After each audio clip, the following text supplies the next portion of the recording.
Okay, let's talk about X-linked recessive disorders. Remember, these diseases most commonly affect males, who always inherit it from their mother. You can identify these in a family tree using the process of elimination. So for this tree, you can tell it can't be autosomal dominant or X-linked dominant, since you don't see it in all generations. And it's not mitochondrial, since nobody's getting it from their mother. So it could technically be either autosomal recessive or X-linked recessive, but this one's more likely to be X-linked recessive. First of all, autosomal recessive diseases you will almost never see in more than one generation, since at least for the sake of the test, you should assume that it's rare in the population, so the odds of both grandparents being carriers and this other male being a carrier are almost non-existent. It's a lot more likely that there's only one disease allele, which is getting passed from person to person. What's going on here is that the grandmother in this family is a carrier for an X-linked recessive disease. So she doesn't have the disease, but she can pass it on to her son.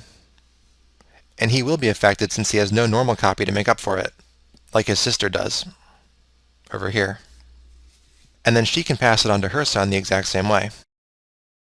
In your book, you have a list of the most common X-linked recessive disorders, and a nice mnemonic you can use to remember them. I recommend that you go ahead and commit these to memory, because on the test you may get a question that describes one of these diseases, like Hunter syndrome, and then since they like multi-level questions, they won't just ask you what the disease is, but they'll ask you what type of inheritance pattern it has. So you'll need to know that it's X-linked recessive. Hunter in particular is easy to remember if you just think of the mnemonic Hunter's aim for the X. Again, these diseases are covered in more depth in other places, but using this list and this mnemonic can help you remember which diseases are X-linked recessive. So, a concerned mother brings her 5-year-old child to the pediatrician's office.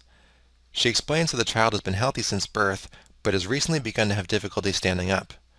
The child has very large calf muscles, and he is diagnosed with a genetic condition. Which disorder shares the same inheritance pattern? So like a lot of questions on the step 1, this requires 2 steps to figure out. The first step is diagnosing the condition, and the second in this case is picking a disease with a similar inheritance pattern. So first of all, what disease does this patient have? Well, the real giveaway here is the very large calf muscles in a child, which should really make you think about muscular dystrophy. The fact that the patient is a male and is 5 years old will confirm this diagnosis, and further suggest that this is Duchenne muscular dystrophy. Alright, so what's the genetic cause of muscular dystrophy? A mutation in the dystrophin gene. And what's the inheritance pattern? This would be X-linked recessive, which is why you pretty much only see it in males. Alright, time for the second step. So which of these diseases is X-linked recessive?